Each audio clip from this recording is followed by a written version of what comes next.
Boa noite, querido irmão, querida irmã. Olá, se você não estiver assistindo agora, no domingo à noite. Nós continuamos com a nossa série no Salmo 34, então você já pode abrir a sua Bíblia no Salmo 34. E antes de começar o nosso sermão, quero agradecer a você, meu irmão, minha irmã, que esteve orando por nós nesses dias que nós estávamos isolados, aguardando o teste, nesses dias que nós estávamos aí com sintomas de gripe. E graças a Deus deu negativo, nós estamos bem. Nós agradecemos a atenção e a oração de todos. Deus abençoe a cada um. Nós vamos ler hoje o texto do Salmo 34, nós vamos ler do verso 4 ao 8. Diz assim o texto: Busquei o Senhor e Ele me acolheu, livrou-me de todos os meus temores. Contemplai-o e sereis iluminados, e o vosso rosto jamais sofrerá vexame. Clamou este aflito, e o Senhor o ouviu, e o livrou de todas as suas tribulações. O anjo do Senhor acampa-se ao redor dos que o temem e os livra. Ó, provai e vede que o Senhor é bom. Bem-aventurado o homem que nele se refugia.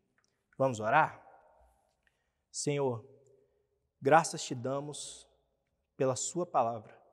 Nós pedimos em nome de Jesus que ela alcance o cansado, o aflito, o desesperado, que ela alcance, ó Deus, aqueles que estão precisando de alento, aqueles que estão precisando ser fortificados.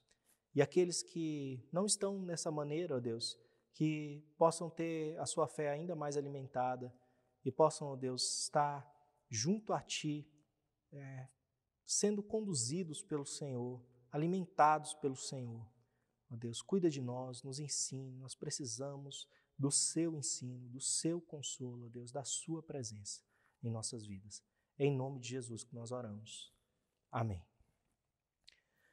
Meus irmãos, só uma pequena recapitulação aqui, antes de nós começarmos essa parte do sermão, né? O contexto, o pano de fundo desse sermão, nós sabemos, desse salmo, é a aflição que passou Davi diante do rei filisteu, e estando diante dele, percebendo que ele foi reconhecido como aquele que foi o herói da guerra e que levou os filisteus à derrota, matando Golias e muitos milhares, ele se viu ali no perigo, se fingiu de doido e foi dispensado. Esse é o pano de fundo ali desse salmo. É o que está acontecendo aqui nesse momento. Se você quiser mais detalhes, vou até pedir para o nosso irmão colocar um cartãozinho aqui.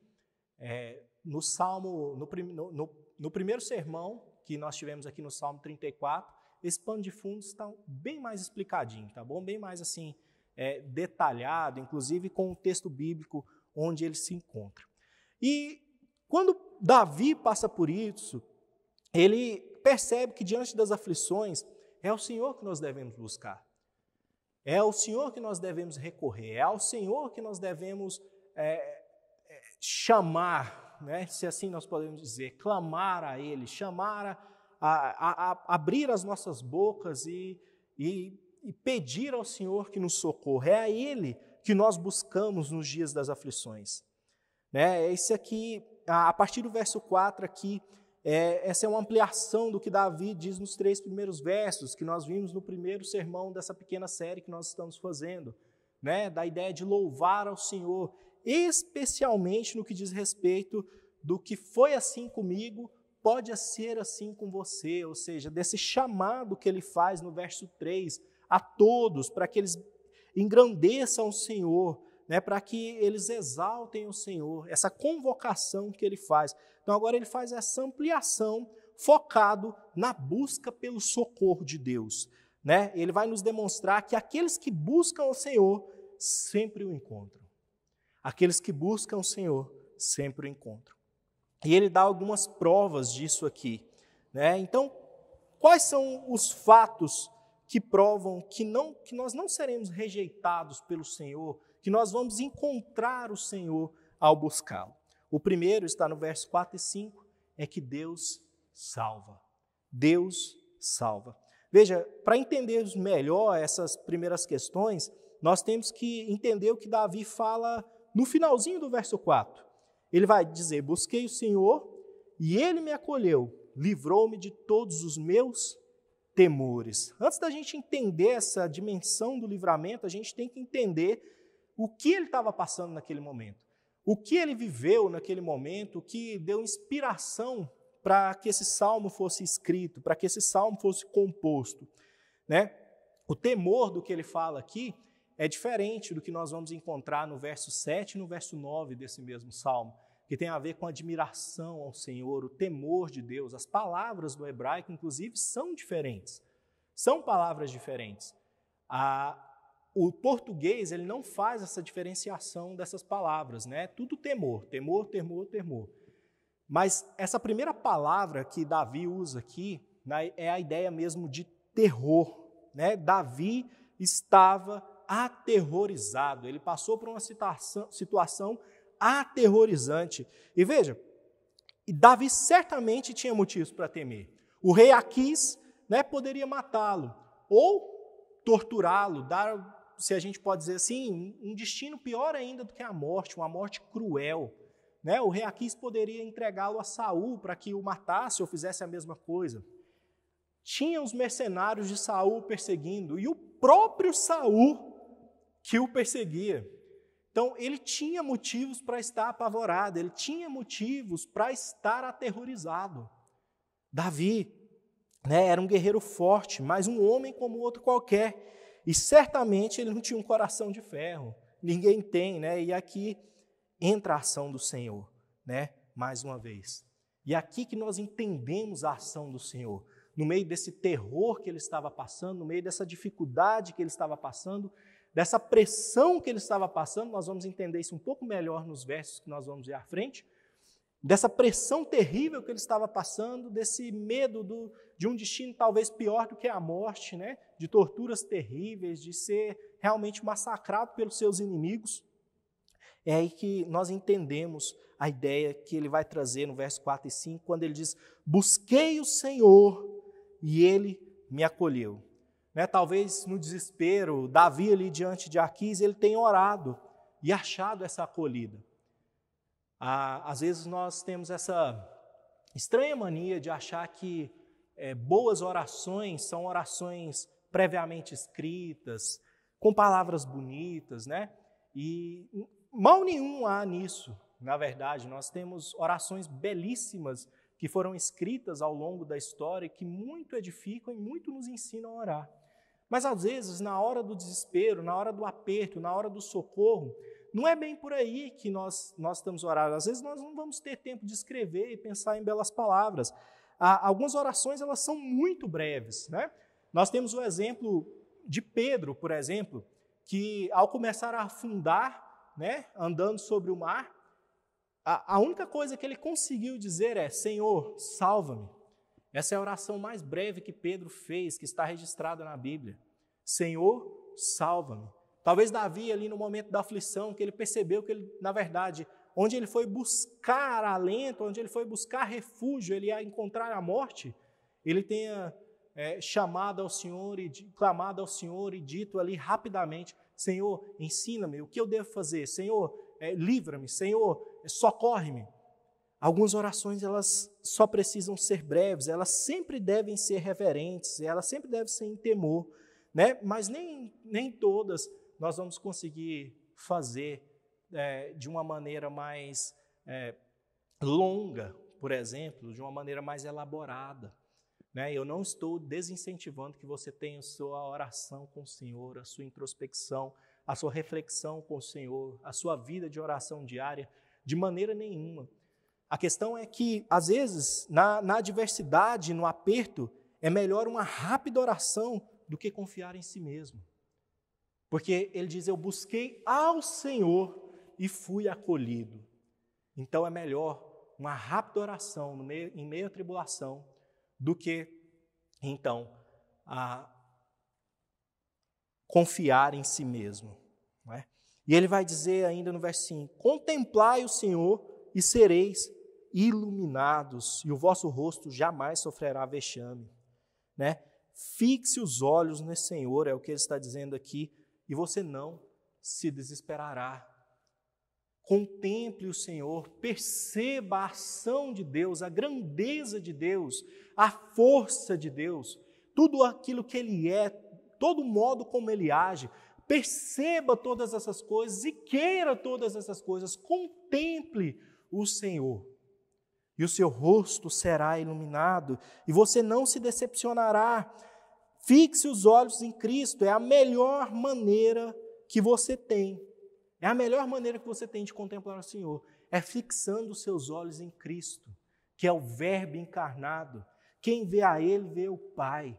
Quem vê a Cristo, vê o próprio Deus. Então, fixe os seus olhos em Cristo.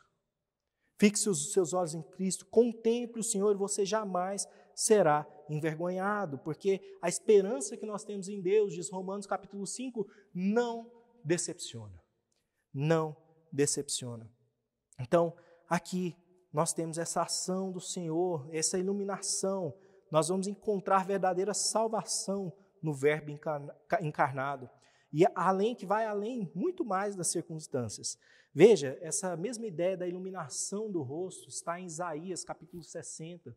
No verso 1, a partir do verso 1, ele vai falar sobre os povos se reunindo para adorar o Senhor, porque o Senhor iluminou esses povos. E quando ele chega no verso 5, ele diz o seguinte: ao ver isso, você ficará radiante de alegria, o seu coração baterá forte e se dilatará de júbilo, porque você receberá a abundância do mar e as riquezas das nações serão trazidas a você. Veja, você ficará radiante de alegria. A salvação que nós temos em Cristo é para deixar o nosso rosto radiante de alegria. Então tenha o seu rosto iluminado, contemple o Senhor, busque ao Senhor.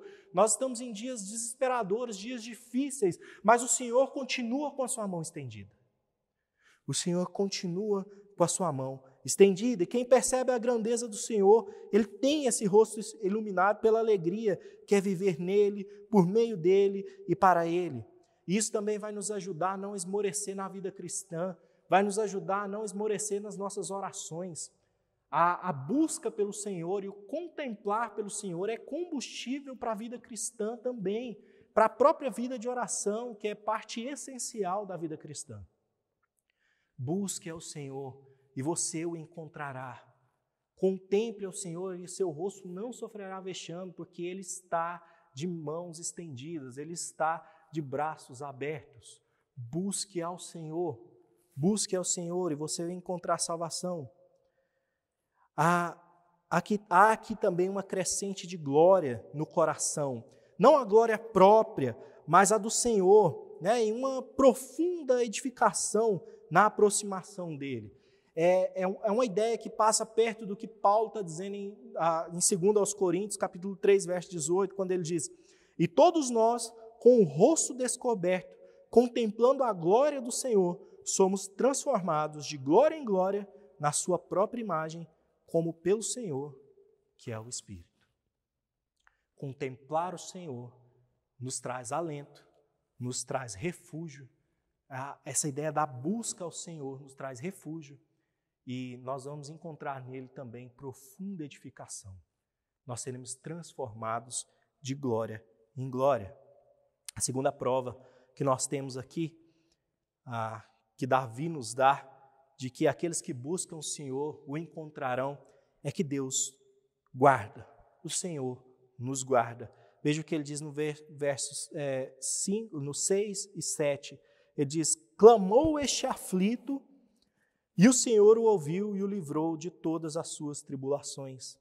Né? Davi passa dessa salvação que transcende, que vai além daquilo que é circunstancial, além daquilo que é material, para, de fato, essa salvação que é também aqui no nosso plano, que é essa salvação aqui na vida que nós levamos, na vida terrena que nós levamos. Jesus ora por isso. Jesus faz uma oração, nós chamamos da oração sacerdotal. Ele ora pela vida dos discípulos nesse mundo. Ele pede ao Senhor que guarde os discípulos nesse mundo. Então há, de fato, uma proteção nesse mundo. E para entender mais uma vez essas implicações do que Davi está dizendo aqui, nós temos que entender do que ele está falando. E agora ele fala de tribulação. Ele vai dizer no finalzinho do verso 6, né? O Senhor o ouviu e o livrou de todas as tribulações. A ideia aqui é, mais uma vez, o sofrimento. Né? A palavra para tribulações, ela trata dificuldades, problemas e infortúnios. É uma ideia de estar acuado, de estar pressionado contra a parede, sem ter para onde sair, em profunda aflição, em profunda pressão. A ideia de alguém que está de fato com as costas encostadas na parede e está preso tanto de um lado quanto de outro e não consegue se livrar. Davi está se sentindo atribulado, ele está se sentindo preso, angustiado. E no meio disso, Davi vai dizer, olha, clamou este aflito, e o Senhor o ouviu, né? E o livrou de todas as tribulações. Davi está dizendo, olha, a palavra aqui para aflito, quando ele fala este aflito, direcionando a palavra a si mesmo, quando ele fala clamou este aflito, ele está dizendo, aqui clamou este pobre, este necessitado, esse fraco e esse miserável. Ó Senhor, clamou a Ti esse pobre, esse fraco, esse necessitado e esse miserável. Né? Para a gente perceber isso ainda melhor, a gente pode lembrar do contexto de que nós estamos falando. Davi, de fato, foi inteligente, Davi, de fato, foi esperto, sagaz a ter essa estratégia para fugir do rei Aquis, mas foi uma situação humilhante. Davi era herói de guerra, o rei prometido de Israel, e ele teve que se fingir de louco para fugir dessa situação. Ele teve que se fingir de louco para fugir dessa situação.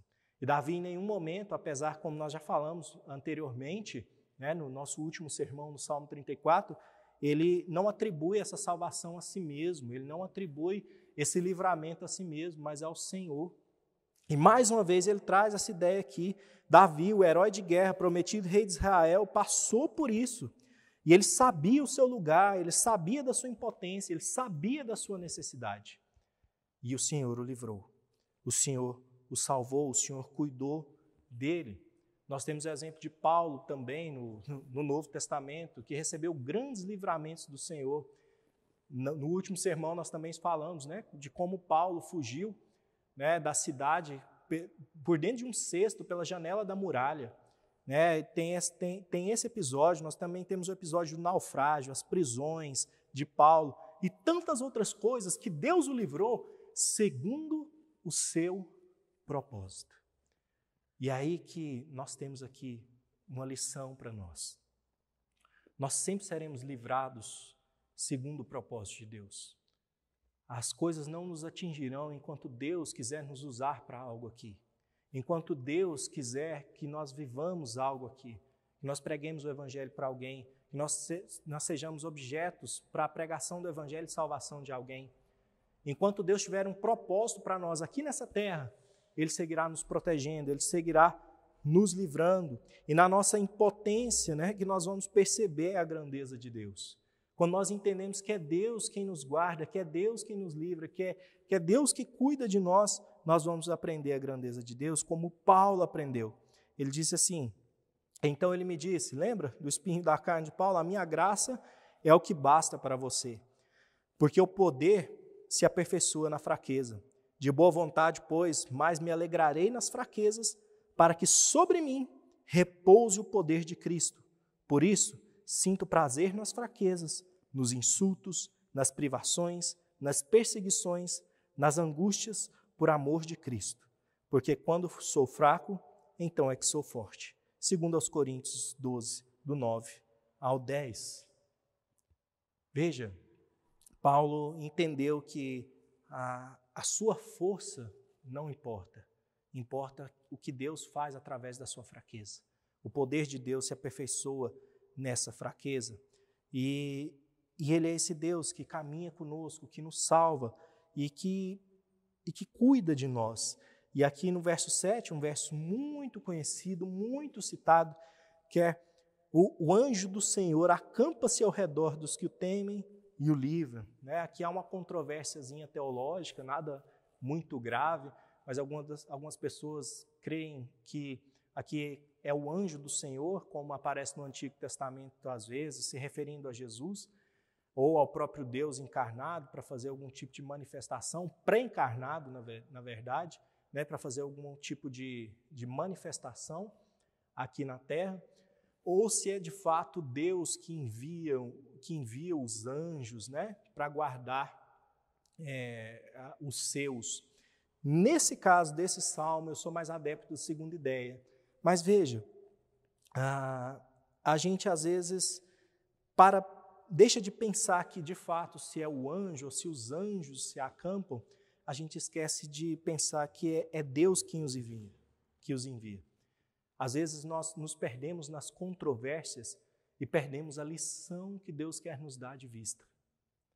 A questão aqui, crucial, e que nós não podemos de maneira nenhuma nos esquecer, é que Deus é quem guarda os seus. Quer Ele envie anjos para isso, quer Ele mesmo com todo o seu poder o faça diretamente, quer Ele use os meios naturais para isso, mas é o próprio Deus quem guarda e livra os seus. Essa é a lição desse salmo, essa é a lição desse verso. É nisso que nós temos que estar focados. É que Deus livra e guarda os seus. O próprio Deus é o guardador e o protetor de todos os seus em todas as circunstâncias. E Ele estará conosco até o fim dos nossos dias. Essa é uma promessa de Cristo. Não é uma promessa que pastores podem fazer, líderes evangélicos, nenhum tipo de crente pode fazer, porque nenhum de nós permanecerá para sempre. Mas é uma promessa de Cristo que vive e que reina. Então, nós podemos nos guardar na certeza de que aqueles que buscam o Senhor o encontram porque o Senhor guarda. Aqueles que contemplam e entendem a grandeza do Senhor, eles são iluminados, eles são guardados, seu rosto jamais sofrerá vexame. E aqueles que entendem a sua humildade e o socorro que nós temos no Senhor, em Cristo, né, vão conseguir passar por todas as suas tribulações e serem livres dela. O Senhor tem cuidado de nós. Jamais duvidemos disso, jamais deixemos de acreditar nisso. Nós especialmente os cristãos, né, não se desespere em meio às circunstâncias, aos problemas, às dores, não se desespere em meio às dificuldades, e no sentido mesmo de desistir. Essa dor que nós sentimos, essa aflição que nós sentimos, essa angústia tal qual Davi estava sentindo, é completamente normal de nós. Talvez eu tenha até me expressado mal anteriormente, mas no desespero, na angústia, na tristeza, lembre-se que há o Senhor te guardando, te abençoando e cuidando de cada detalhe da sua vida. Eis que estarei convosco até o fim dos tempos. O Senhor está conosco, o Senhor está cuidando de nós. Nós temos essa certeza e podemos nos guardar nisso. A última prova que nós temos aqui, terceira e última prova, é que Deus satisfaz, ou seja, Deus satisfaz os seus, o Senhor satisfaz os seus. Nós somos de fato salvos, nós somos de fato guardados, e nós recebemos uma satisfação que vem do Senhor. Nós somos, então, guardados pelo Senhor, e isso vai nos trazer, de fato, um verdadeiro contentamento, né? Uma verdadeira satisfação. O convite de Davi aqui, mais uma vez, ele faz esse convite coletivo. No verso 8 ele vai dizer: provai e vede que o Senhor é bom. Bem-aventurado o homem que nele se refugia. Provai e vede que o Senhor é bom. Aqui ele está fazendo esse convite, está dizendo: provai do Senhor. Mas não é provai o Senhor, é provai do Senhor. A palavra aqui não se refere a pôr o Senhor à prova, ou a Escritura à prova, ou também não se relaciona ao que está escrito em Malaquias 3,10, quando o próprio Deus diz: provai-me e vede.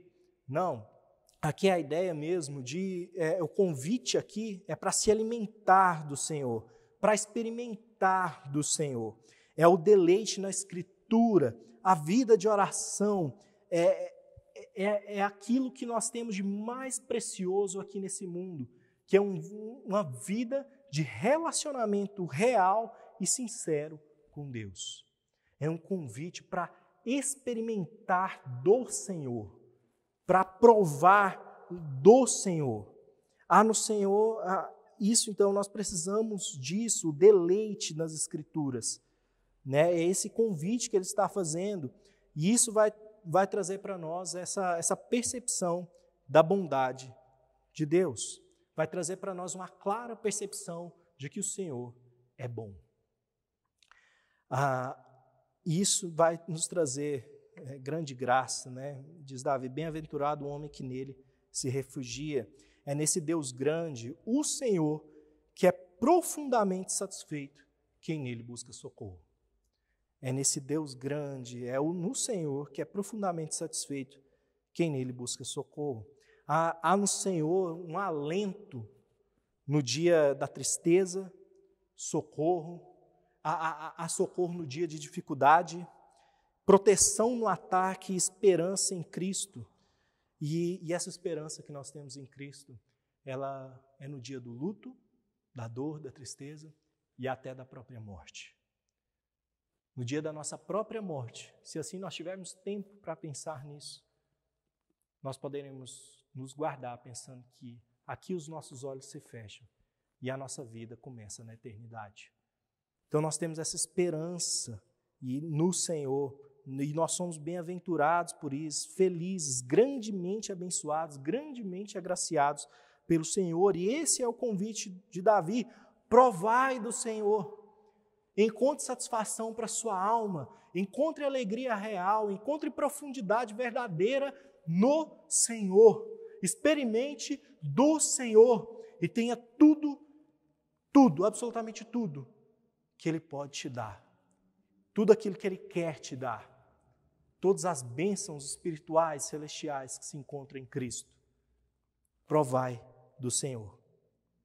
Resta-nos, então, meus irmãos, em meio a tantas vozes, em meio a tantas questões, implicações, tantas dificuldades, buscar o Senhor, pois Ele é a salvação, o refúgio e a esperança que nós temos. Vamos orar? Senhor, te louvamos e te engrandecemos por essa noite. Peço em nome de Jesus que o Senhor continue nos consolando, nos dê força e alegria para te buscar. Nós queremos te buscar. E nós sabemos que ao buscarmos o Senhor, seremos acolhidos, guardados pelo Senhor. Abençoa cada um, ó Deus, que escutou esse sermão e que haja neles, ó Deus, fé, esperança e força vindo do Senhor, do seu poder, para continuar te buscando. Alimenta, ó Deus, aqueles que estão fracos e abatidos pelo caminho. Cuida de todos nós, ó Deus, nós te pedimos em nome de Jesus. Amém. Que o Senhor te abençoe e te guarde, que o Senhor faça resplandecer o seu rosto sobre ti, tenha misericórdia de ti, que o Senhor sobre ti levante o seu rosto e te dê paz, em nome de Jesus. Boa semana. Deus te abençoe.